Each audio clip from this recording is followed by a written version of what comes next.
Hey, ladies and gents, and welcome to the Controlled Interest Gamecast, where we talk about video games and everything happening in the industry. As always, I'm joined by Jordan. Suit up, hunters!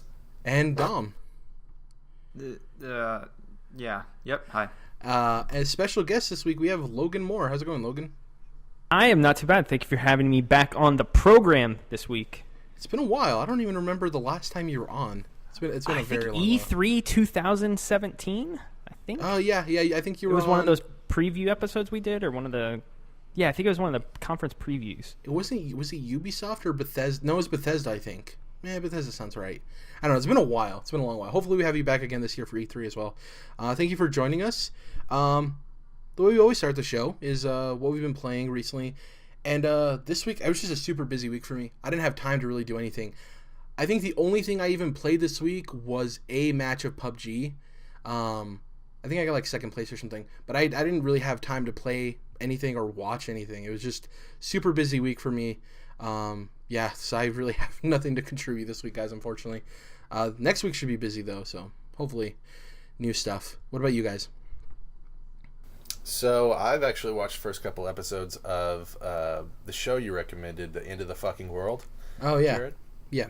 And it's pretty cool. It's definitely got its own style. I think that it kind of borrows that style from a lot of different places, but it still mixes it together to have something fresh. So I'm enjoying it so far. Cool. But as far as what I've been playing, I didn't play any Neo this week. So I played through Inside finally. Ooh. About time. Yeah, I know, right? I was like, man, it's been over a year since this came out. I was like, oh shit, it's been like a year and a half, almost 2 at this point. So, yeah, I think it was, I wouldn't say overrated, but overblown, like how fucking awesome it was. Because I remember the guy on the Xbox stage at E3 saying it was like one of the best games he's ever played or something like that. And I wouldn't quite go that far with it. I think it's cool. I like it better than Limbo. Because I think they were a lot more intuitive in the way they designed the puzzles, and stuff just generally makes more sense throughout the game. But of course, it's got a really cool atmosphere and art style. And I remember reading the article about how they were pushing their synthesizer through an actual human skull to make a lot of the sounds and music in the game. And I was totally, trying to pick up on that. And it was really cool throughout the game. So. Crazy ending, and looked up the secret ending on YouTube. That was cool as well. But yeah, it was a good experience, and played through it in one night. So yeah, I enjoyed Inside. And there was something else. Oh, finished Destiny 2 campaign. Gotta say, the old Dominus boss battle at the end was some bullshit. I feel like I just didn't like the way it was designed. I mean, it was beatable, obviously, but just the fact that he's so fucking powerful, and then you also have a bunch of his buddies just run around like shooting you in the back while you're trying to get at him. And then there's a phase towards the end where he can hit you with this shock wave type thing, and then it basically paralyzes you, or it slows you down to where you can only just barely walk. And I really, not just in boss battles, but I dislike any time in a video game where it's like, okay, the enemy can attack you now, and that attack freezes you in place, which allows you to get attacked more, and it, fucks you over even harder, basically. So I'm really not a fan of any time I see that in a game, and that's obviously what that was. So didn't love that part of the ending, but I thought the story tied up pretty well. I'm down to play some more Destiny story campaigns in the future. So yeah, Destiny is a cool game. That's all for me. It's so funny hearing you finish Destiny 2's campaign now during the current state of everything that's happening with everything else in Destiny 2, because we're hearing about all the multiplayer stuff and all that stuff, and you're like, I finished the campaign, I liked it, it was cool, it's like all this other nonsense happening, you're just like, I had a fun time with the campaign. Yeah, I saw that I had one shader, and I was like, yeah, no, I'm not even going to worry about that, because I'm just not into the whole Destiny meta, so Yeah. I'm just enjoying my own little corner of the Destiny universe. Awesome. Dom, last week you were talking about Kingdom Hearts. Did you continue that journey? No, I didn't even get a chance. And the more I feel like we just talked yesterday or something because I have nothing new to talk about. Yep. I mean, I've Tom and Jared come prepared. Yeah, I watched a little bit more Clone Wars on Netflix. That's what I'm talking about. I meant to ask you last week. You're in the chronological order, right? Yeah. Which is there another order? Yeah, well, there's like a website list of like, this is the order you should watch them because it's chronological, not the way they actually came out, like numbered. Yeah. Okay, that makes sense. The way they're ordered on Netflix. It matters a whole lot. I don't know. It makes more sense watching it through because I had originally just started watching it and watched the first couple episodes. I'm like, this is kind of just random. You know, it's like as if you watched it on TV. Like, yeah, there's a lot of standalone stuff, episodes and arcs. Yeah, but now I'm in the middle of a pretty solid arc. It's just, it's a show, I guess. I hope it gets a little better. So I don't know, but that's about it. I mean, I didn't get a chance to play any more. I will say Hearts. This. About Clone Wars, Dom, it has those episodes that are filler, and it has the episodes that are more geared towards children or whatever. Right. But some of those arcs specifically are fucking fantastic, especially as you get further into the series and even right up until the end. Just basically they focus in on one specific character and give them a lot of good stuff, a lot of crazy stuff to do, and I really enjoy those different arcs throughout the series. Yeah, I mean, some of the writing is kids show writing, like kind of like you alluded to, but I still do like Ahsoka. She's pretty solid. I kind of wish she's in, awesome. Like, one of the movies. I mean, we can wish a lot of things for the prequels, but I don't know. I think she's a pretty cool character, but otherwise, I mean, it's just kind of the show. It's not like blowing my mind, and it's not bad. I don't know. It's just kind of, I like watching it and when I get a few minutes here and there. But yeah, I don't think I played any games since we last talked. I have Call of Duty now sitting on top of my console. And I haven't even put the disc in yet. So the newest one. World War II. Okay. Yeah. Interesting. I mean, I'm gonna check out that campaign. So well, I don't know though. It's busy times for me. Logan, what about you? Yeah, I've been trying to play as much as I can too. I told myself January and February would be the months where I try to get through my backlogs, and instead I'm just kind of going back to games like PUBG, like you said. Yeah, and it's like I'm wasting so much time when I have things I should be playing. I feel like I've been playing a lot of PUBG lately on Xbox. It's still so bad. It's in very a lot janky. of ways. Yeah, but I've put enough time into it at this point where I know all the controls. The menus, navigating the menus was the one big issue I had with it, and I've played enough of it at this point where I know all the hotkeys and how to manage my inventory way more quickly than when I first started. So that's been nice and has made the experience a little bit better. It's still got so many problems, though. I just can't figure out why they almost copied 1-to-1 the PC version over to consoles instead of kind of adapting it natively for consoles, because it really feels like you just plugged in an Xbox controller to your PC and started playing it like that. Well, yeah. I think it's really strange.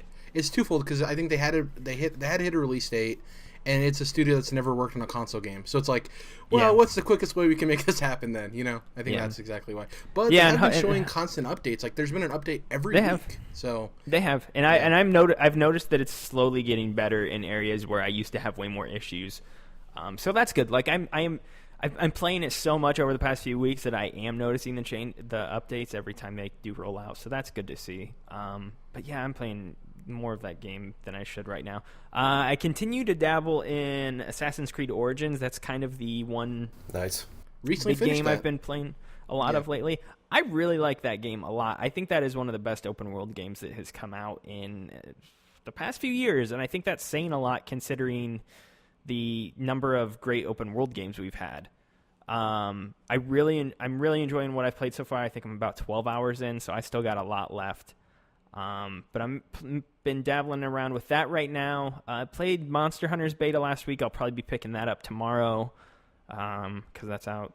Yeah, that's out tomorrow. So I'll probably be picking that up to play that with some friends. And then the other thing I've been playing, which I can't touch on too much, but I can say I've been playing it, is Shadow of the Colossus remake on PS4. I have been dabbling in that. It is stunning. If you have a 4K television and a PS4 Pro, you're going to be very pleased with that video game. It's more Shadow of the Colossus, so it's not like there's anything really groundbreaking I can say about it. But yeah, it feels like that's the way that game has always meant to be played, with those visuals and the text, just the way it looks. Like, it feels like it is finally like the true form of what that game has always been. So that's really cool. So worth it Did they if you haven't use the played same it ever? soundtrack? What's that? 2 questions. Barrage you with questions. So many questions. If you could just answer both Dom and I's questions, that'd be great. At the same time. Do you know if they used the same soundtrack or remastered it or anything? It's the same sound. I don't know if they retouched it up. It's the same soundtrack. It's not been changed or re-recorded or anything like that, but they might have done some... I don't know what the audio remastering process is like with those things as much as I do with the visual process. But yeah, it's the same soundtrack. Yeah, and the other question, if you've never played it before, like not even on PS2 or PS3 or whatever, I'm assuming you're going to say, yeah, you should definitely try it now. Mm-hmm. Yeah, for sure. I think it's like, I would put it on a short list of like games I think you need to play before you die. Like, okay, that's kind of how I've always viewed that game. I think it is one of the best examples of video games as art, or whatever you want to say. I think it deserves a lot of the praise it's gotten. And obviously the controls and things like that, I know a lot of people have taken issues with over the years, but those things have been fixed for the most part, I think, in this version of the game. So yeah, if you've never played it, then now is the perfect time to jump in, because I still think it holds up really well. That creature design is like, some of my favorite in gaming, man. I love the Colossi in that. So different too. Like, they all have the same similar aesthetic of like the stone parts and like the fur and stuff, but they're all so unique. Oh man, so good. I have a question with PUBG real quick. Have you been, because I've been playing a ton of it too, have you been playing only solo? I actually do not play solo hardly at all. I have a group of 3 or 4 friends, and we have been playing together probably every night. Yeah, I think that's a big difference between console and PC. Honestly, is like PC, almost a majority of the time, the best stories for PUBG you hear are like people going in it solo and winning chicken dinners by themselves, and I think that translates to the controls and just people generally being better at FPSs on a PC because of the controller, the keyboard and mouse. Yeah. And on console, I think playing with a group kind of alleviates a lot of those issues, especially with like the loading in of the assets in the game and some frame rate dips here and there.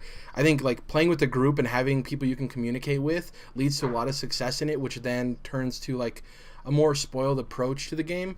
Like I constantly play with a group of 3 other people, 3 to 4 other people, like we swap out and out depending on who's online at that given moment. But being able to communicate with people and work together as a team is much more interesting to me in that game, and winning with them than playing solo. Like I play solo here and there, but it really just doesn't do much for me. It's not what I want out of that game, I guess, on console, which is weird. Yeah, it's very interesting. No, I can't all have friends, Jared. Yeah, I can't do solo personally because it stresses me the heck out. I love it. it is a different experience. But when the few games of it I have played in solo, I am like 10 times more stressed than when I am playing with friends, because I know if I get shot from far away or something, like there's still the chance that somebody can pick me up or something like that. Yeah. It's not immediately over. Yeah, if you get shot in the back end solo, it's over, the end. And that really sucks. I get so stressed out in solo. Man, the reason I love it so much is because, like, I come from a background of playing, like, COD 4 online with, like, people on game battles. Search and destroy? Yeah, search and destroy and doing, like, competitive stuff. And, like, I live for those moments, man, of, like, being stressed out. It's, like, 1v1. You don't know if you're going to kill them or not. And it's just your skill against theirs. And, man, I love that. The thing I'll say, too, is I do not like the first-person servers, personally. I'd much rather play the game where you can switch between those two things, first person and third person. I think it allows a lot more strategy in the game, because you can use third person to look around corners or look for people in the distance, and obviously in first person during firefights and stuff. I just think it's more dynamic that way than solely playing in first person. I don't think the game is polished enough to be played solely in first person, in my opinion. Yeah. You know? Yeah.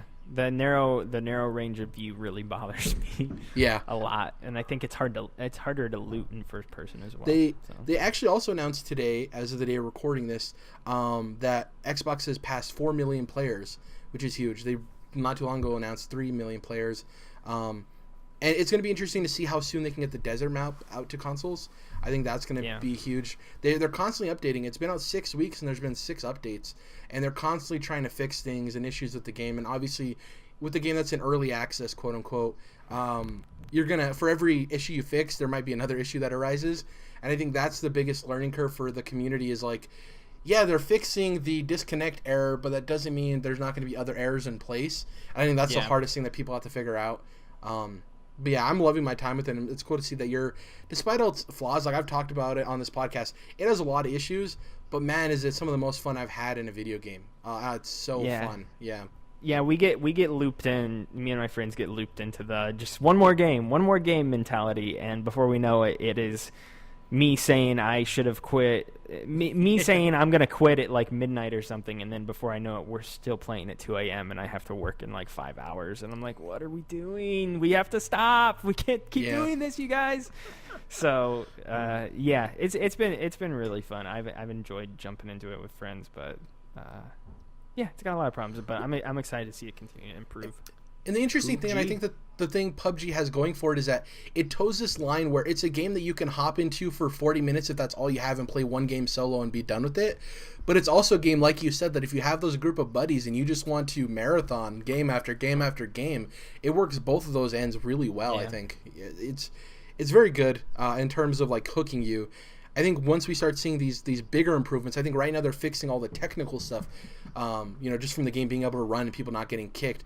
For me, that's the biggest issue is players getting kicked from the match. I think having the frame rate issues and the loading in of assets and stuff, those hurt, but not as much as you wanting people to stay in your game and continue playing it. The moment somebody gets booted out of your game, that's the opportunity for them to go and play something else.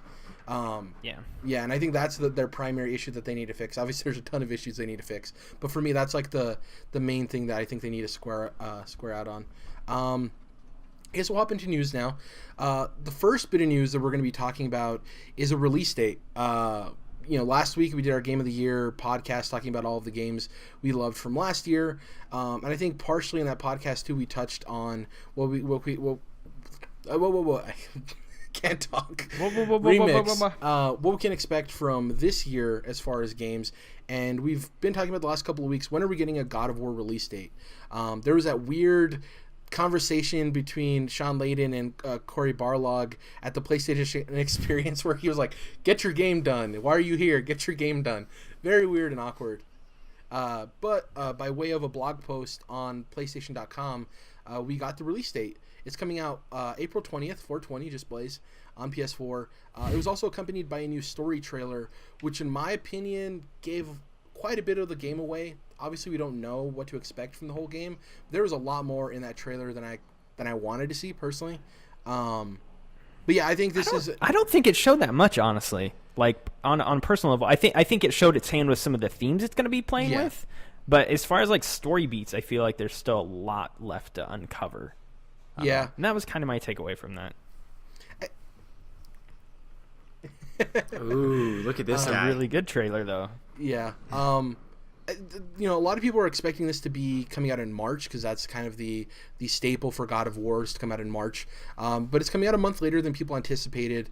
I kind of want to get your guys' thoughts on the release date, like April 20th. Is that surprising to you? Is that kind of what you expected? And also, what do you think this means, real quick, for the rest of PlayStation's game lineup? We have Days Gone, we have Detroit, and we have Spider-Man, which are kind of like the big three that we are anticipating for 2018 because we've been told as much, but we don't know where they're fitting in. So, what do you guys think about this whole release date and everything moving forward? So I had thought this was going to be more of an, in the March timing, but then like as we got into 2018 and each day went by in January, like, yeah, no way it's coming out in March, as each day passed.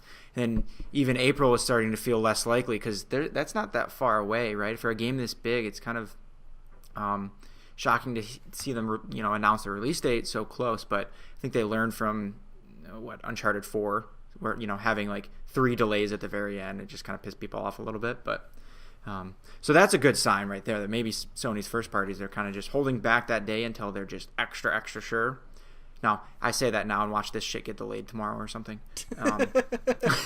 You never know, yeah. But it had a 3-day release date window. Yeah. As far as what it means for the rest of their stuff, I still think Spider-Man, I don't know what they said, early or the first half of 2018. I don't even. That's not happening. No, I want it to, but it's not. This is at the earliest, and I doubt it. The earliest June, I really doubt it. Probably more like August, September for Spider-Man, I would think. And then Detroit. Quantic Dream tweeted out today, and they doubled down and said spring 2018 because they were responding to a fan who said something about that, and they said something along the lines of, "We told you it would be spring 2018, and it will be spring 2018." And so when does spring officially end? Like June? June is the absolute latest. No, spring. I guess I think spring is March to June. Yeah, that sounds about right. Okay. So yeah. I hope somewhere that's in not there the is E3 Detroit. Game. That's going to be it was like Last of Us and other games. It's going to be weird if Detroit's the E3 game this year. Yeah. It's going to be very odd. Especially after everything that just came out about the studio. But. Oh, yeah.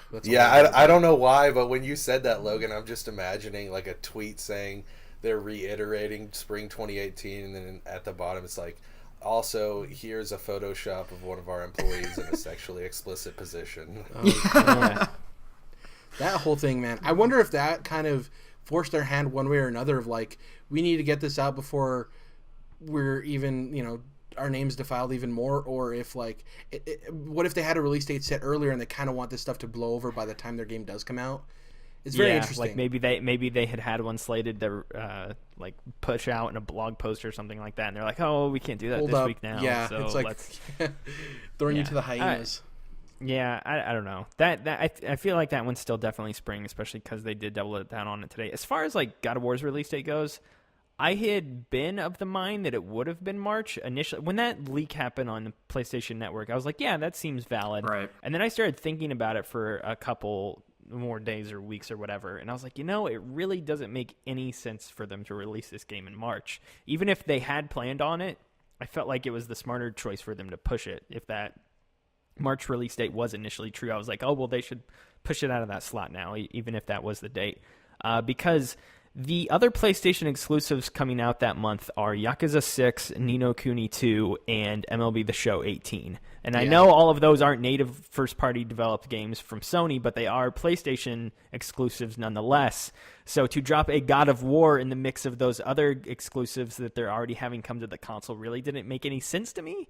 So I was like, they should probably put a couple weeks between God of War and these other exclusives that they have. Not that they maybe care inherently all that much about Yakuza and Sega and Ni no Kuni and Bandai Namco, but like it seems like the better play for them as a company. So seeing their April release date this week didn't shock me at all.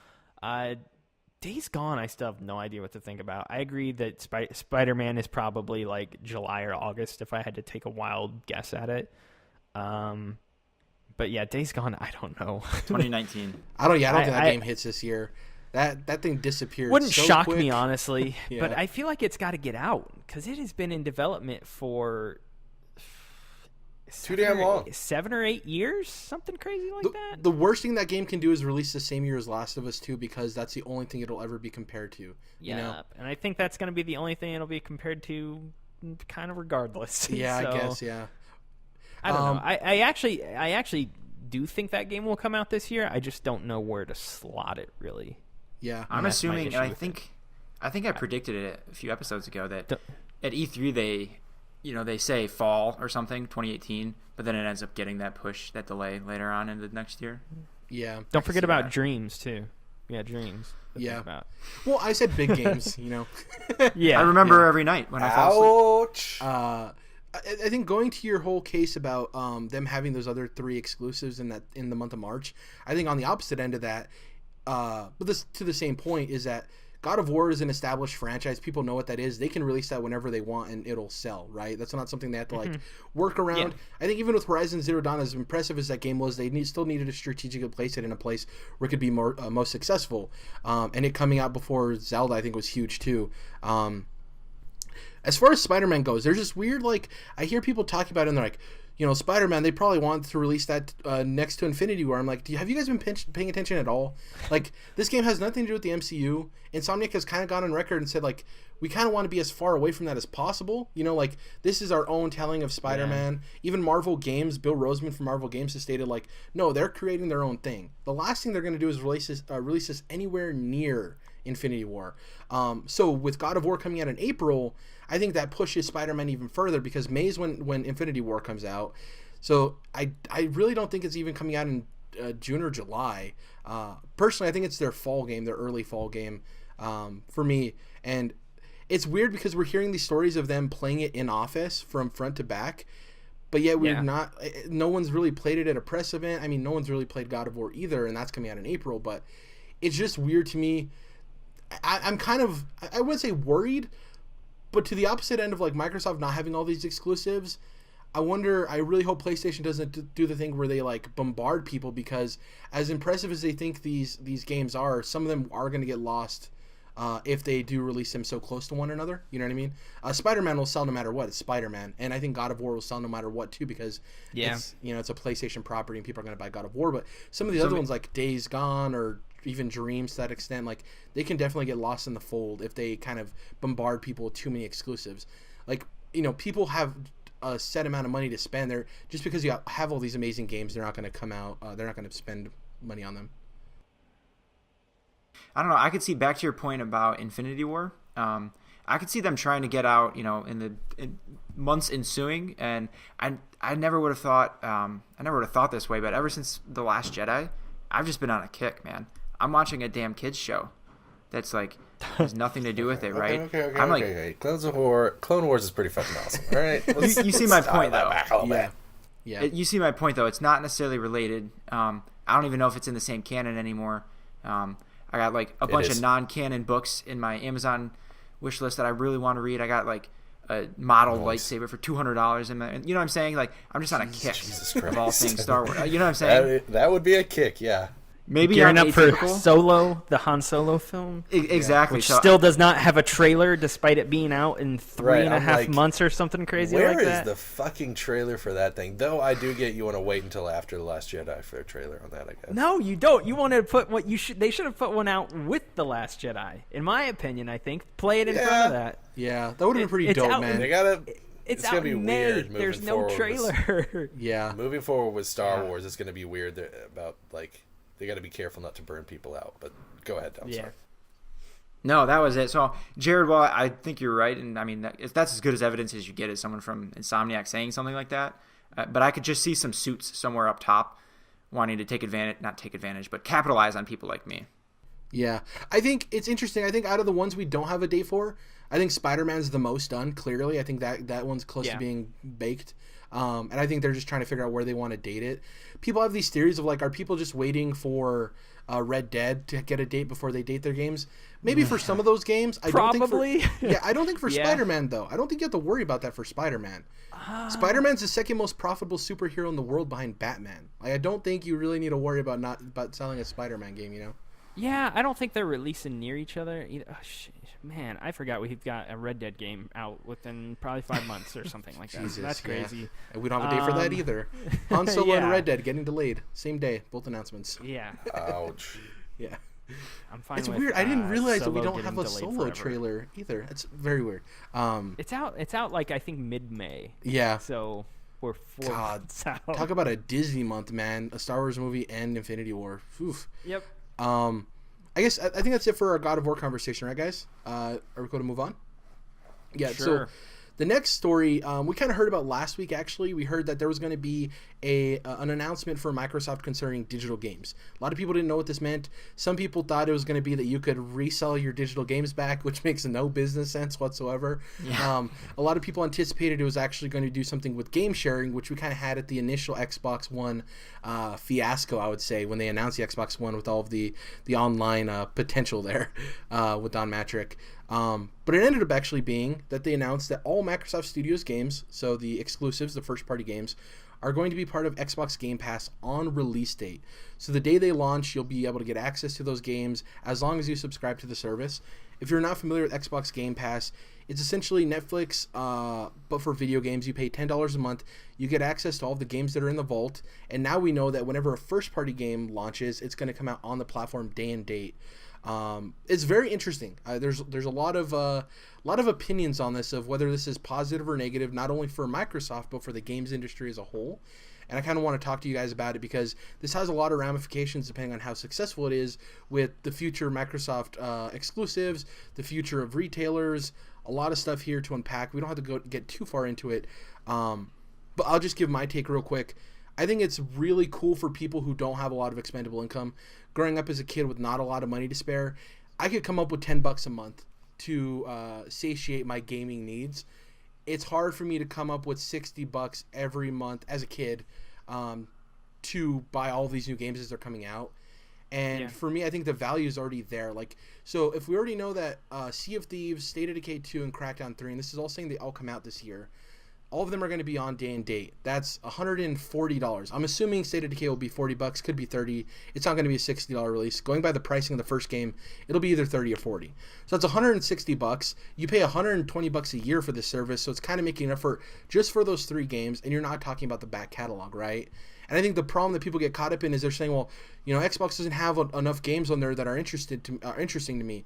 Well, that's coming from a consumer who buys the latest games and plays them and probably already played those games in the past or whatever. You're not talking about the average consumer that doesn't buy as many games as you do, hasn't played these games, and it gives them an opportunity to go back in the catalog, right? It's very interesting to me. I think this is positive for Xbox. This is another consumer-friendly move. They've been doing these forever. Once they start coming out with all of these first-party games and we start getting announcements for exclusives, that's like the last missing piece for me in this puzzle for them. They're nailing all the consumer stuff. We've said this for months now, if not a year. So what about you guys? What do you guys think about this first-party games coming at launch to Game Pass? So this is obviously super, super, super good for consumers. I mean, I don't see how you could argue otherwise. I mean, unless you don't have an Xbox, I guess it's not great for you, but it doesn't matter. It's at least neutral there. But the concern some people have is, well, how can they afford to do this? Are they still going to make money? And I think they'll still make money at least as much as they would if they left these first-party games off at release, because this is going to get a lot of people to subscribe to this service. And I would assume, and they're banking on a lot of people subscribing and not trying to do the savvy thing I do, for example, with HBO Now, where I turn it on once a year for 1 month, watch Game of Thrones, and then deactivate it. So they're banking on most people, letting this thing just renew every month. Yep.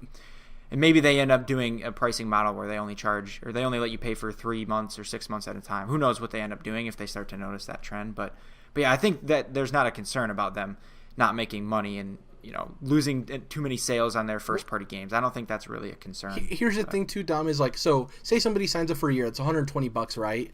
How many people do you know that own an Xbox that are going to buy Crackdown 3 and buy Sea of Thieves, right? So that's $120 right there. They're getting that money back at a longer rate, obviously, not in chunks, but how many people do you think would actually buy both of those games at full retail price? So I think they are making I don't think they're going to be losing as much money as people think, in the long run. No, not at all. I think it'll all pay back in the service. I mean, it depends. I think they have a really big vision for this, and a lot of people are kind of focusing on what we were just talking about, but I think there's a bigger conversation. We don't have to have it here, but there's a bigger conversation of this is kind of a huge thing for the industry in general. I mean, what this is, to me, it's going in one direction, where we have eventually Xbox Game Pass exclusive games. And then, Sony has their service. Ubisoft has their service of subscription, and that's the only place you can get Ubisoft games. Things like that. If this eventually turns into what we have with streaming video, I don't think that's far off. If this is successful, I think that's a clear path down that road, which has its pluses and negatives, but that's, I think, a bigger conversation for me, at least. The digital market as a whole is like really moving in an interesting direction, and moves by like this from Microsoft really, I don't know, like I'm really curious to see what game sales look like as a whole, like 5 to 10 years from now, because I think it's going to be totally foreign to what we're familiar with now, and I would be shocked if people are still holding out for physical games or something like that by that point. Well, and to the point too, everyone loves single player games and people are afraid of them going away, and the reality of the matter is single player games aren't selling very well. That's just kind of the reality of the situation. And I think this is an interesting way to breathe life into those single player experiences where you're not banking on people spending $60 out the gate for a 6 to 8 hour experience. And for us, we can kind of find value in that. I think some of us make justifications for those type of games because we understand that they do hold value even though they're 8 to 12 hours long, right? But the average consumer might be like, for $60, hell no. I think having this gaming subscription service allows them to finance those types of games and not have to worry about as big of a loss on them, which is huge. The other point, too, that is very weird in this is that Microsoft is the first one out of the gate as far as the big three, Nintendo, Sony, Microsoft, to do this, and yet they're the ones who accepted EA Access on their platform. I was under the assumption for the longest time that EA Access was never even offered. I thought it was an exclusive deal between Microsoft and EA. That's not the case. EA actually went to PlayStation and offered to have EA Access on the PlayStation platform, and they denied it, which is very odd. Wow. Yeah, I did not know that. That's kind of something, a tidbit of information I learned from this whole thing. It's very interesting. I agree with you, Logan, that like game sales in the next 5 to 10 years might be marked completely different. You know what I mean? It's very interesting. I think retailers are looking at this and like, I wonder. But Jordan, what is your take on this? So correct me if I'm wrong, but these games, when they go on to Game Pass, they're not necessarily there forever, right? No. You would assume that the first-party ones will be there for a long time, but there are some third-party titles on there. Major Nelson said something yesterday about how the first-party titles are going to be there permanently, or at least that is the plan. Yeah. So the first-party games themselves will, as far as they're planning on, will never budge off of Xbox Game Pass. And the other bit of information too is that you get a discount for the full purchase of the game if you no longer want to subscribe to Game Pass if you're in it. So if you subscribe to Game Pass and you're like, oh, I want to play this, say it's a multiplayer game that goes on longer than you can beat it for that month, you get a discount price for the full purchase of that game if you no longer want to do Game Pass. It's what, 20% off, I think, is what it is. So yeah, there you go. That's it's pretty crazy either way, even if they do end up leaving the platform at some point. But I mean, this is just another huge win for Microsoft when it comes to kind of customer service and the relationship they have with the gaming community, because we've talked before about how PlayStation, pretty much obviously has the best exclusives, but then Microsoft really probably has the best in the way that they treat their community, like building up Xbox Live and adding so many things constantly to Xbox Live, and going out of their way to do things that they're not required to do and probably cost them money, like backwards compatibility, and then even adding original Xbox compatibility, and then this is along that same line. So especially moving into the next generation, which we are that's what I was gonna say, creeping toward. I think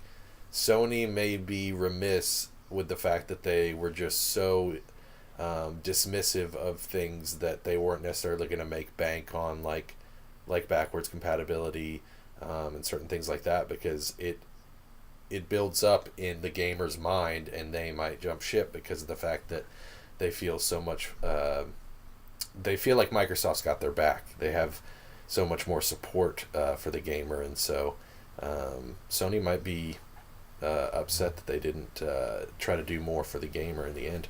Yeah, I think.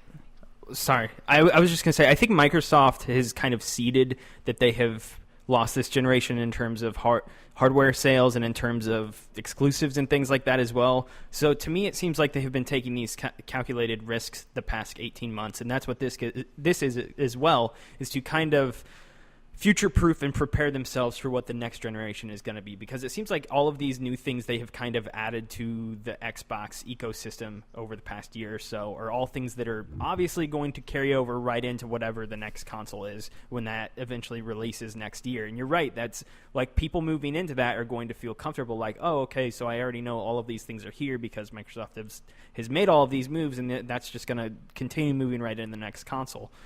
So I think that's what this is too, and I think the other thing about this as well, I think this is a safe. Some people are saying, "Oh, this isn't a good deal for Microsoft. They're going to lose money on this. This is a bad idea." I think this is a really safe year for them to try this because, as we said, their 3 exclusives that they are plugging right now is Crackdown 3, which I am personally kind of worried about. Even though I played the game and I really liked the game, I played it at E3. Totally loved what I played. I love Crackdown. So I'm like so excited to get my hands on that game. I'm mainly just very concerned that they have not spoken a single word about it since they delayed it last August. Do you think that's like the Terry Crews effect, though? Like Terry Crews came out and was so effective in the marketing for that game during E3 and people loved him that they kind of want to inject him into more of that game? I think Sumo probably went to Microsoft and was like, hey, the game's not ready. We're going to have to delay it. And Microsoft was probably like, then we're not talking about it until you tell us you're done. Exactly, yeah. That's how I imagine that conversation went, because they're not going to spend. So it makes sense in regards to that, but still, it is like this big first-party game that we've been waiting for 5 or 6 years at this point, and we have not heard about a single word about it in like 6 or 7 months. It's kind of weird. I don't know. It just makes me nervous, and I'm so freaking looking forward to that game, but I'm just nervous about it. So they've got that. They've got State of Decay 2, and then they've got Sea of Thieves, and those are their big exclusives for this year, and I don't know if they're going to have more come year's end or not. I would hope so. But those are their 3 big ones so far this year. And to be honest, I think each of those is kind of a niche exclusive as well, to a degree. Yeah.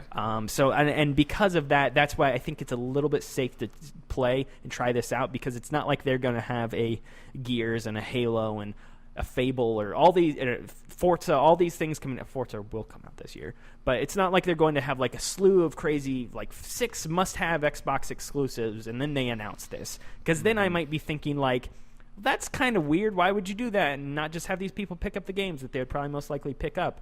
To try it out in a time period where the exclusives that they are releasing are kind of a little bit more tailor-made to specific gamers, I can understand why they're doing this right now. Yeah, I think Sea of Thieves is going to be a big niche game. Basically, I do too. Yeah, I think a lot of people are going to get Sea of Thieves and bounce off of it really fast. Yeah, and that's not to say it's bad, but I just think it is. I think that's going to be a time sink game that you have to find friends and play with and stuff like that. If you would have said that to me a week or 2 ago, I would have been like, yeah, and it's going to just die out and just wither away, after a few months. But this kind of changes that. This Game Pass thing, I think if this game is good enough, having kind of like we saw with Rocket League going on PS Plus, right? If this game is truly good enough, there's going to be people that have it downloaded and are going to be in there, so it won't lack community, right? Which some of the more live games can suffer because there's just not enough people in there doing it. So it's just going to have continued updates and stuff like Destiny 2 is being plagued with right now. Like that's the big thing with that game, I think, moving forward. I think that's the plan from the get-go, is that it's going to be a games as a service game where they're constantly updating it with new islands and stuff. And also the fact that, like, look at all the success that Fortnite has had, and its attack on Fortnite Battle Royale's attack onto a game they were working on for like 8 years. And that thing's having success because it's free. Like, a major part of that game's success is because it's free, and people don't want to spend $30 on PUBG. And this is the thing, is like, at $60, it's like, oh, is there enough end game content there? Are you worried? Destiny 2 just came out, and it's not living up to the hype. $10? And I can either bounce or continue playing it for $10 a month. You know what I mean? I think that opens up a huge window there. It's going to be very interesting moving forward, and I agree with you that I don't think they're losing. Microsoft is a very successful business, and they know what they're doing. So I highly doubt that they would do something where they're losing as much money as people are anticipating that they're going to. Very weird. One last thing that I just can't explain, and it just makes my brain tick a little bit. Why is it not cheaper by like $10 if you pay for the year in advance? That just blows my mind why they wouldn't do that. I don't understand. That might be something. I don't know. Yeah. I was thinking about that too. I could have sworn it was a thing they were doing, and then I looked at it and I was like, oh no, it's just flat $10 a month. Before we move on to the next story, the quick misconception I wanna take down real quick as well is that you don't have to have Xbox Live Gold to play the single player games in Game Pass. It's only if you want to play multiplayer. So you can have Xbox Live Silver and still play the single player games or the offline experiences in Game Pass as well. So you don't even need Xbox Live Gold either, which is pretty cool. That's good. Yeah. Very quick question before we do move on. Yeah. When do you guys actually think Crackdown 3 is coming out? Oh gosh, next Logan's year? worried. Next year. summer. November. I say No. November. I think it'll just be around the same Full date, but this year delay? Holy crap. I agree that it's probably the Sumo wanted more time with it, but I do feel that like the biggest problem with Crackdown is that who's the main character of Crackdown? No one. Terry Exactly. Crews effect. And as much as it sucks to say, like when you have a character that people can relate to and see and know what that character is, like Aloy was a huge part of I think Horizon Zero Dawn's success of like having that established character, right? And knowing exactly who you're going in and playing as. I think with Crackdown it's like I'm going in and playing as some agent dude and running around and blowing shit up. I've always personally been fine with that. My biggest issue with them pushing it too far out, as somebody who's played it, is that when I played it, it looked old. Like it was running on an Xbox One X dev kit. It was running on an Xbox One X dev kit, and I was like, "This is Xbox One X," and they're like, "Yeah, doesn't it look great?" I'm like, "Yeah, I guess." That could be part of the delay too. I mean, you can tell it had been stewing. You could tell it was a game that's production probably started in 2011, 2012, something around there, whenever it began. Again, I don't think it played poorly or anything like that. What I played, I came away very positive with.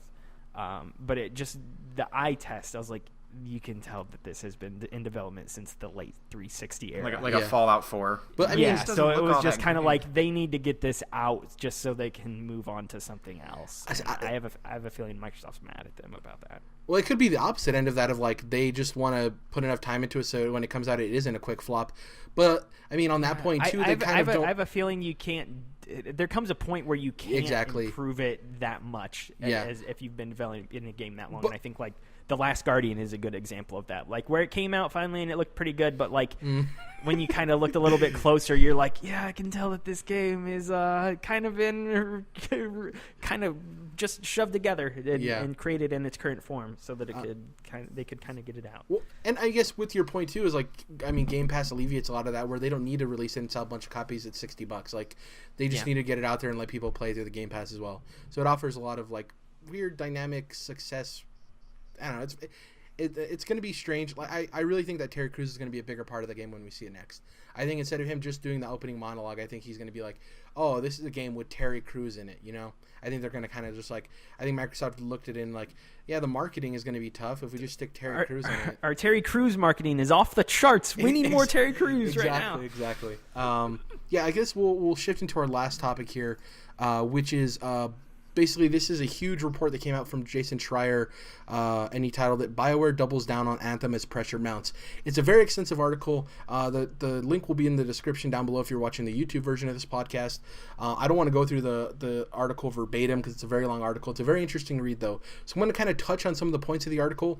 If I miss anything, for those of you who have read it now on the podcast, please fill the audience in with what I missed. And we'll just talk about what it means for the industry and everything moving forward. But before you start, how pissed are publishers starting to get at Jason goddamn Schreier right now? I mean, he was blacklisted by Ubisoft for a while, wasn't he? That was like a big thing, yeah.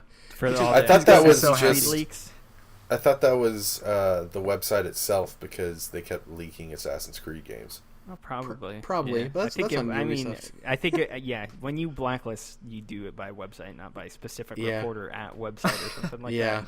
Hey, here's your code for the review. Just do not give it to Jason Schreier. Thanks. Exactly. Well, the reason I say this is because like he was the one for the most part breaking those leaks and stuff like that. So for sure. Yeah. So this article basically talks about how Anthem has been delayed to the first quarter of 2019. Now it's no longer coming out in 2018. And that basically everybody at BioWare has transitioned to working on this game. Everyone at BioWare. This means people who are even working on the new iteration of Dragon Age, even the producers of that game, have moved over to work on Anthem, and they're doubling down on the production of this game.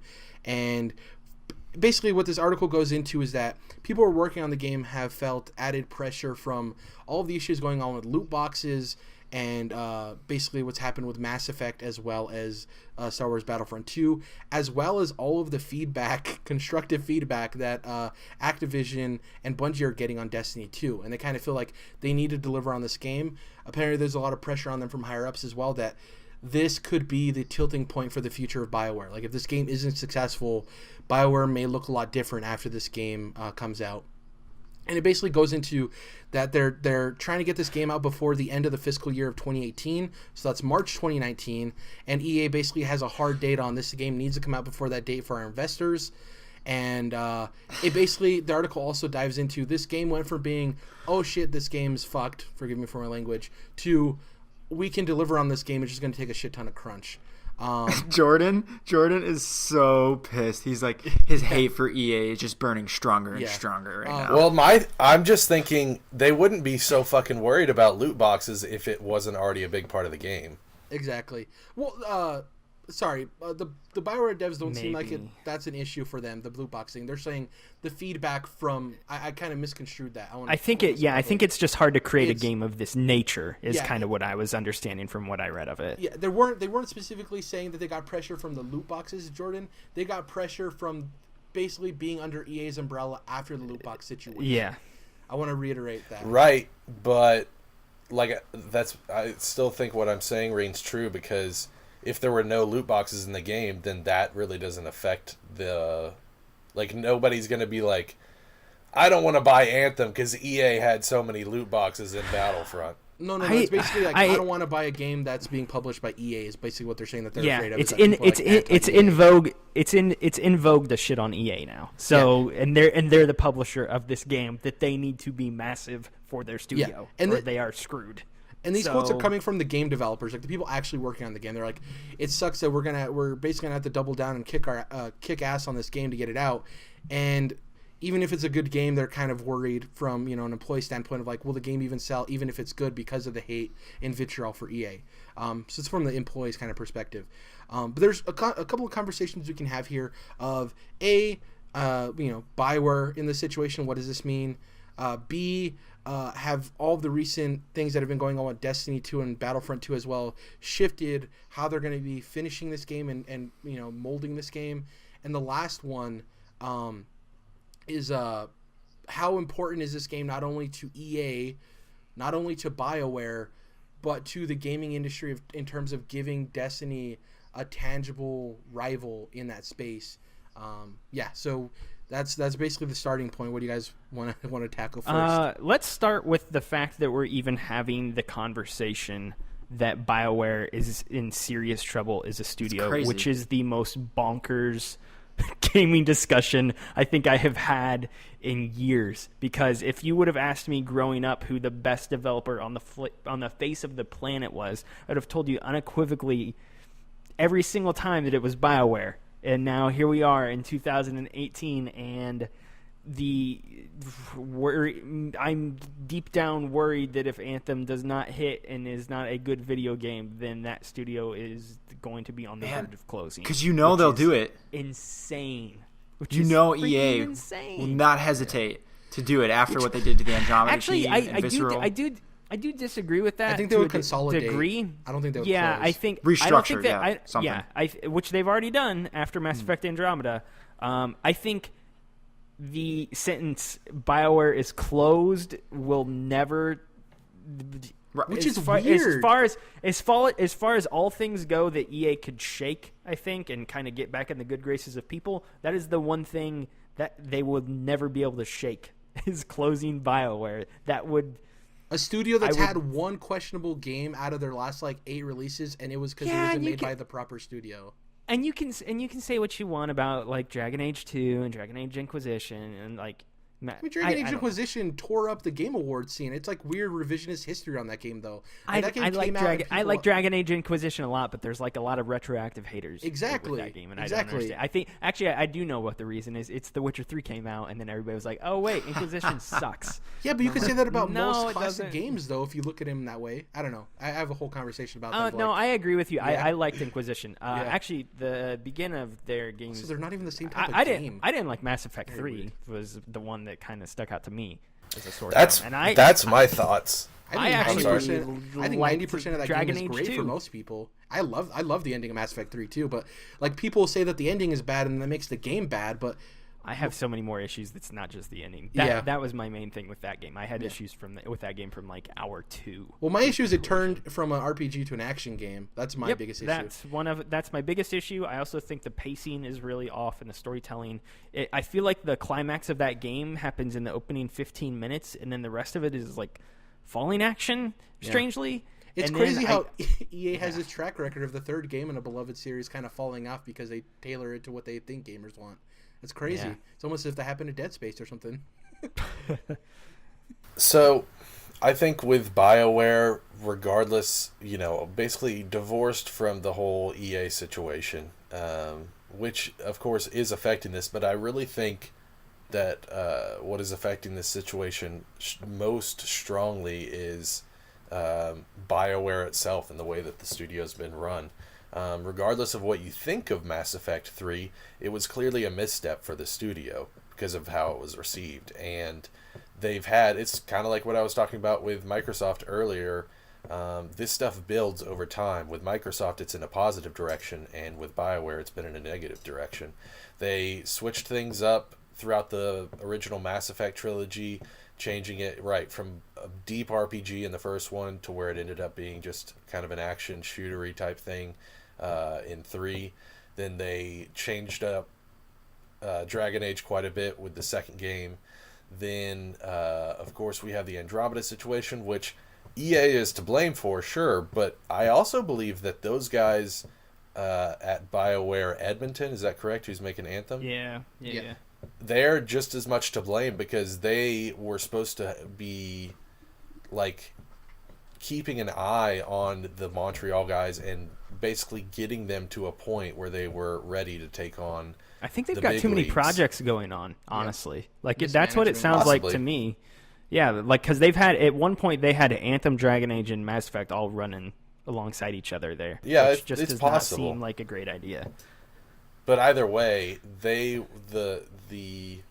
higher ups over at BioWare Montreal and the veterans like Casey Hudson and such were supposed to be,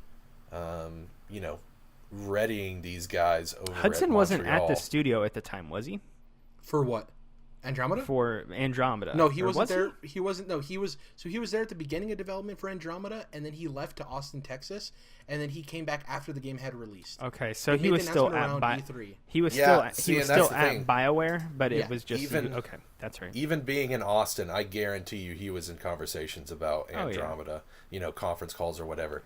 But he's also been like the lead on Anthem at the same time. Yeah. So Sure, but the fact that they were supposed to be, getting these guys ready to take on a game of that scale, and clearly that didn't happen. Whatever needed to happen, if someone needed to stand up and say, hey, you guys go work on Anthem, I have to stay here in the studio to kind of lead this project. Whatever needed to happen didn't happen. And so, like I said, it's just been a building pile now of complaints. None of them individually are enough to completely wreck a studio, especially of BioWare's size and stature, but over time it looks like it's just chipping away at them. And so of course they're feeling the hot water. I think at this point they should be, because the best way to put it is you guys have been dicking around. Like, quit dicking around and get your shit done, because you're better than this. You have more talent than what you're showing. And so I believe that Anthem's going to be a great game, but I also believed that Andromeda was going to be a great game. So I'm very shaky on my belief in BioWare at this point. So that's not where you want to be. Yeah, and also it's two different teams. Like, BioWare proper is different from the team that was working on Andromeda. I'm not saying that Anthem is going to be great. It could also be a flaming turd as well, but you never know. One thing I'll throw in too is, so they're throwing more people onto this project, right? That doesn't necessarily, that's not always the answer, right? If your work processes and the way you're doing things suck, more people might not help. It might even make it worse, right? Like too many cooks in the kitchen. Yeah. So they have to watch that sort of thing, because maybe their problems are a little more fundamental in the way they make games. And I'm just speaking vaguely. I don't really know how people talking make about games, fundamental bases of games, I wanted to touch on this because the fundamental base of any game is its engine. And the base of all EA games lately has been Frostbite. And what is the one continuous thing we have heard from developers under EA who talk about Frostbite? Frostbite sucks. Frostbite has given us headaches. Frostbite has lengthened our development process far longer than we ever wanted it to be.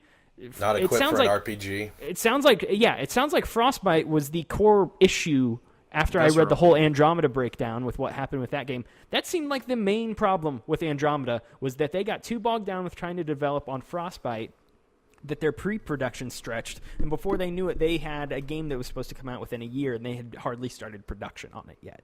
What type of game have you ever heard of that couldn't be made on Unreal Engine for AAA and Unity for indies? When have you ever heard an indie studio say, well, we were trying to make it in Unity, but we just couldn't wrap our heads around it or whatever? If you make an indie game, what the engine is. Unity. I don't care what the engine is. I just don't get why they could make their own engine in-house. They could use their own engine in-house. I don't understand why EA shoves Frostbite down the throats of all their developers, though, because they do. They want every one of their developers to use that, and I get that. And it makes sense to have parity across the games that you're publishing. Also saves money with assets. Yeah. Like I understand why they want to do it, but there comes a point in time where EA needs to be like, our developers are really struggling here to develop games that are not Battlefield, Battlefield was the engine that Frostbite was developed for, correct? Yes. Yeah. So I think 3 or 4. Yeah. So outside of like a handful of developers, it sounds like everybody else across the board has been like, yeah, it's really hard to make this kind of game on Frostbite, and it's really hard to do this kind of game. Even the Madden devs complain about it. Yeah, I've seen Taperon complain about it too. They built a sports engine from the ground up in Ignite. Is that what it was? Yeah.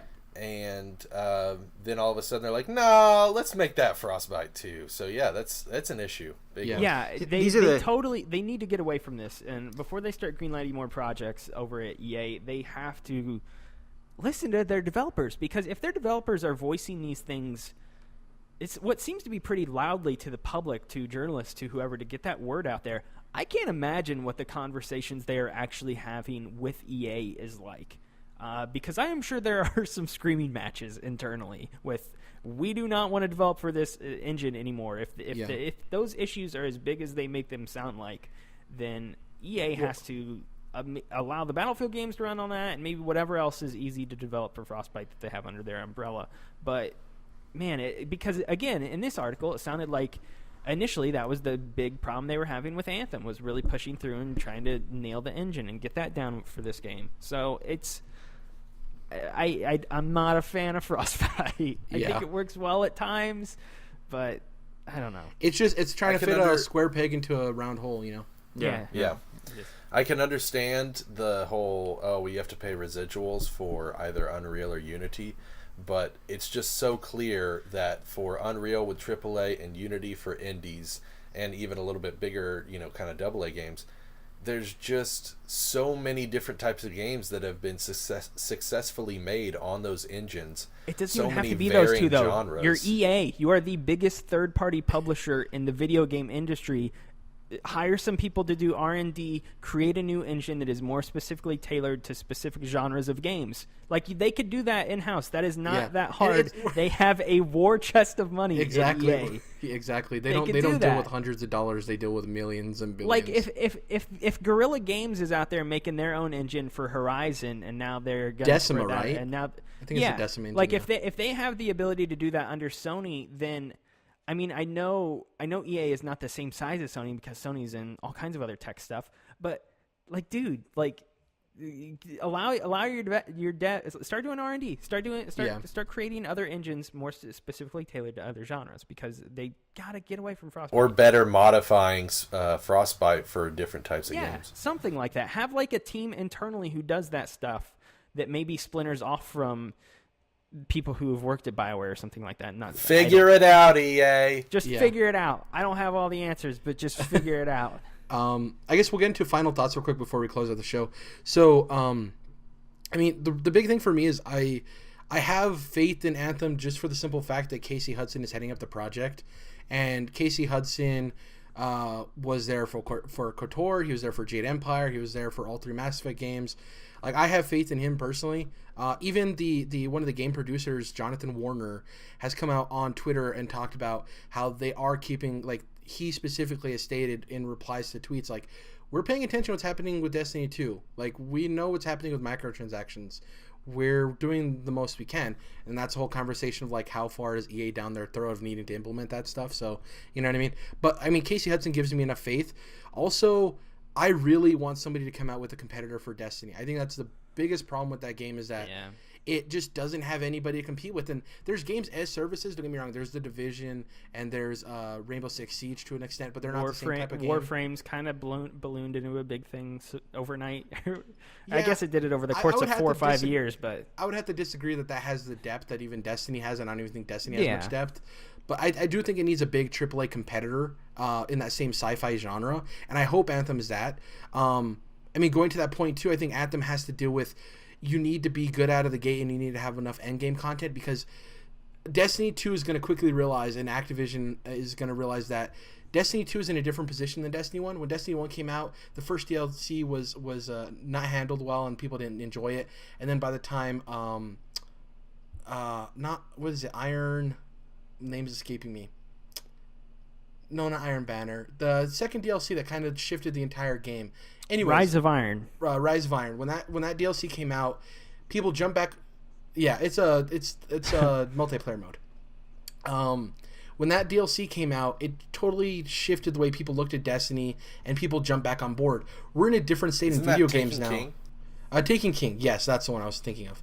That's the one that shifted everything. Exactly. And the problem now is Rise of Iron was the final one, I think. Yeah. It was the very last expansion. With Destiny 2, we're in a different position now, that even though if the next DLC comes out and is great, Destiny didn't have the competitors that Destiny 2 has now. There isn't the Rainbow Six Sieges and the Divisions and even the Sea of Thieves to some extent. I know that's more of a niche audience, but like... What's the Ghost Streak on...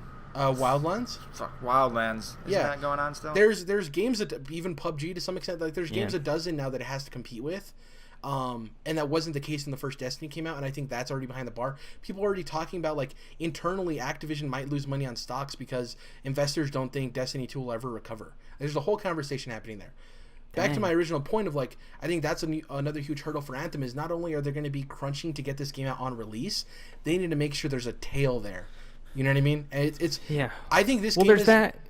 Well, I just want to throw in the thing I think that's always been obvious with Anthem 2 is that the second we saw it was, this is EA's Destiny, which means they expect a lot of revenue streams from that game, which I guess brings it back to, it doesn't have to be loot boxes, but that is their microtransaction baby that they're going to look to get extra revenue from. And I'm wondering how much the whole Battlefront situation has shaken things up, because like I said, it doesn't have to necessarily be loot boxes that are coming from that game, but they have to be evaluating very, very carefully what the microtransactions are that they're implementing in that game, because like it or not, this game is being, I don't want to say created with that in mind, but EA as a publisher I know is definitely looking at it, and they are thinking of it that way. And how can we farm more money from this game rather than just $60 a pop or whatever? Exactly, but on that same sense, they also have their safety net of their sports games, who rake in an asinine amount of money with Ultimate Team.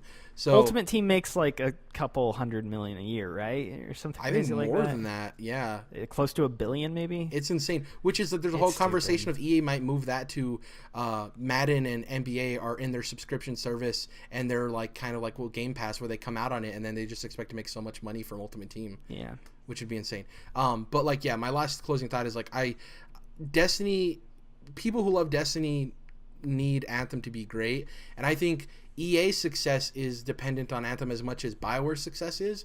When we did our predictions episode earlier this year, Logan, I said that I don't think EA will have the same leadership this year. So I don't think Patrick Wilson will be the lead. I think they need a complete revision as far as marketing and PR and even branding. So after the end of this fiscal year, you think they'll shake things up? I think by December we will see somebody else leading EA. Okay. Yeah. I think they're in a position where they need to PR the hell out of it and get a new face and get a new brand. And I feel like that would happen around March then. At the end of their fiscal year, I feel like they would potentially shake things up, especially before E3, because they're not going to have Soderlund going into E3 and if they feel like he's going to get bad press, I don't think they're going to send him in there to die or something like that. Yeah. I don't know. Those are my closing thoughts. What about you guys? It's a bold strategy, Cot. I have one closing thought. If the next Anthem trailer doesn't feature music from Good Charlotte, then it's just fucked. It's just done. Oh, God. All right, Dom. Sit down. I guess my closing as far as Anthem goes, despite the turd that was Mass Effect Andromeda, and despite how negative I was on that game in a lot of respects, I still want to believe in Bioware and the concept of flying around with some fellow Iron Mans. And Anthem sounds like a good time to me. I continue to hold out hope for the game. The concept, at least, I will say, I'm on board with the concept. It just has to get into, as you said, the amount of content within the game and what the minute-to-minute gameplay is like is what I think I'm kind of waiting to see a little bit more of. I'm still very excited for Anthem. I wish it would have come out this year. And it hasn't even been officially delayed yet, even though it's pretty much has. But yeah, I really want to play that game this year, but we'll see. The other thing too, to that point, is I wonder what the taste difference is for people who like actually playing gameplay in third person, because it's opposite of Destiny, where when you're in the cities it's first person, when you're playing it's third, whereas Destiny it's opposite. So it's going to be interesting to see how that goes too. I like Anthem more as far as playing in third person. So for that kind of game, love it. Third person for the win. BioWare Edmonton needs to get their shit together. And more importantly than anything else for me, I want you guys to let Drew Karpyshyn write a dope-ass story and don't give me some Destiny 1 4-hour bullshit. So, yeah, beautiful sci-fi epic. Oh, man. I'm on board with that. I haven't read a Drew story in a long time. Yeah. Real quick, do you guys think we're going to get the next display of Anthem at E3 or Game Awards? Do you think it's a lock for E3? Yes, it has to be. Yeah, absolutely. Okay. Oh, yeah. I think that's it for the episode. Let's get into what we're going to be playing next week. So for me, Celeste seems like it's coming out to good reviews, so I think I'm going to probably end up picking up that. I got a 10 from IGN, which is insane. What are you getting it on? Switch? Yeah, Switch. That's That's my all day. That's my indie baby now. Anytime a PC port of an indie game or anything. I'm waiting for Owlboy 2, Night in the Woods. I'm waiting for Owlboy. I'm waiting for Hollow Knight. Just trying to get the first Owlboy. Dead Cells got announced today for Switch 2. Yes, excited for Dead Cells. A lot of good games coming to Switch. I need to pick up Darkest Dungeon 2 because I own it on PC, but I want to get it on Switch. Oh my gosh, that game stresses me out, dude. Yeah. What stresses you out more, Darkest Dungeon or solo PUBG? Good call. Darkest Dungeon, because it's got so many more systems you got to manage too. You're like, oh, cool, my guy's dead. That's basically Darkest Dungeon. Yeah, there's a lot of layers to that game. Like an onion. It's like the reason I think I don't want to play The reason I don't want to play Darkest Dungeon is because it just feels like I don't want my characters in my party just like complaining at me like, I'm stressed out. I'm tired. I've got PTSD. Shut up. I think that the thrill people get from it is the same thrill people get from Sims, except there's more gore. Like, I like Darkest Dungeon. I don't really like Sims. Anyways, the other game, I was actually debating between Dragon Ball FighterZ and Monster Hunter World. I think I'm going to wait on Dragon Ball FighterZ just because it's a fighting game and I can wait a little bit for that. Super pumped though. Huge Dragon Ball fan. And Monster Hunter World, I was on the fence. I was like, I'm going to get it if it's getting really good reviews and if it's actually an entry point for people who have never played. It's getting fantastic reviews. I talked about before the show, before we started recording, that everyone who's reviewed it has said that this isn't a super easy entryway for people who are new to Monster Hunter, but it's probably going to be the easiest it'll ever will be. So I'm jumping headfirst in. I got it pre-ordered. I bought it earlier today after all the reviews had come out. So yeah, I got some weird like pre-order bonuses of like a fairy bracelet or something. There you go. Wear it around. And I'm if I have time, I'm getting to Wolfenstein 2. I was supposed to get to it this week, but like I said, I had no time to play anything. So about time. Yeah. About time. Why are we even recording this shit right now if you haven't finished that game? Yeah, I know. That's pretty much it for me. What about you guys? Kingdom Hearts. Which one? The first one? Is it the first one? Yep. Okay. I just went back and playing through them, yeah. Okay, I just finished Dream Drop for the first time the other day. So happy? Satisfied? I didn't really like it. I think it is the worst of the ones I have played. So Can't wait. He does this every time. I like Still. Sanctuary more personally. Okay, well, probably time to end the podcast then. What are you playing? You didn't even say what you're going to be playing. I know, but Logan just pissed me off. No, Sanctuary is bad.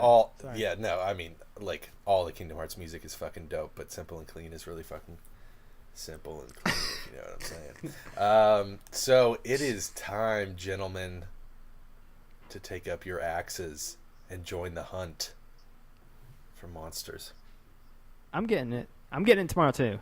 So You guys are both getting on PS4 though, right? Well, obviously Jordan. yeah, my friends are there. Yep. Trust me. I considered Xbox because of I got the One X, and I was like, it'll probably look better, but You'll probably get bonuses for PS4. Like that'll probably DLC will come earlier. Yeah. It's a smarter bet. I think my friends are all going PS4 as well. So I'm like, oh well, if I want to play this game multiplayer, I guess that's where I gotta go. Yeah, completely understand. I am super fucking pumped for this game, and Logan, I've been talking about playing Neo recently, and I know a lot of people are kind of worried about how complicated Monster Hunter World might be, but Neo is also complicated as fuck, so I think that's a pretty decent primer.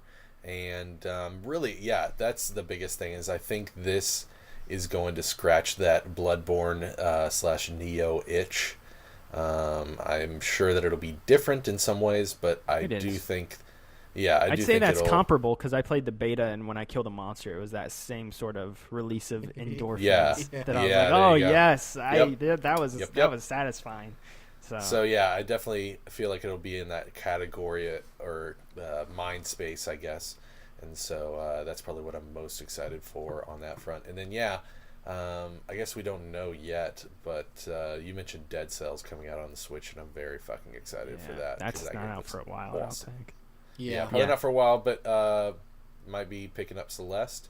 And I still haven't gotten around to Lost Sphere that came out earlier this week. So One of my friends played that. He liked it. That's the one that I Am Setsuna guys, right? Yes. Tokyo RPG Factory, I think. Yeah, man. Some of the harshest things I heard about that game were like play on words. Were like, man, this game is tedious and boring and repetitive. It's like it was made in a factory. I'm like, Jesus. hey, it's better than Matt makes games. Oh God, yeah, that's a show meme that you probably don't know about, Logan. So just leave we had this whole. I had this whole thing, this diatribe I went on where I'm like, if you're gonna be a creative, artistic person, then don't name your thing like Jordan makes music. That shouldn't be the name. There was not. a game we probably talked not about that named the that. devil's called Matt Makes Games, and then he went on this whole. I think I've heard of that actually. Yeah, that's I Celeste. think I know who that is. It's like you're so creative, and yet your name is like the least creative thing ever. Yeah, Matt. That's been I a think- fun. yeah, Matthews Band. I think I'm gonna get Monster Hunter and Celeste as well, and then gotta finish knocking out my Shadow of the Colossus review. If you want to read that, check out DualShockers.com. Tuesday is when that'll go live, and then I want to get back into. See, that's I'll the read thing. it. I'm buying Monster Hunter tomorrow, but I think I'm just gonna go back to Assassin's Creed Origins instead once I finish up with Shadow of the Colossus. How far are you in 'Cause- without spoiling anything? Like, because I've beat it, so In Origins, yeah. like 12 to 15 hours, and I am.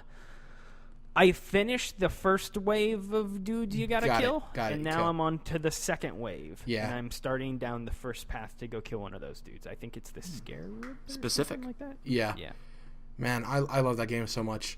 Like, there's it a is whole so good. I really like it. there's an aspect of it that I didn't even know about till after I finished the game. Of if you walk into the desert for long enough and you're just in the desert, like the big desert areas, you start seeing things that aren't real. Like, That's awesome. it's really cool. And there's a bunch of different ones. There's like Scarab Brain and a bunch of other ones I don't want to ruin for you.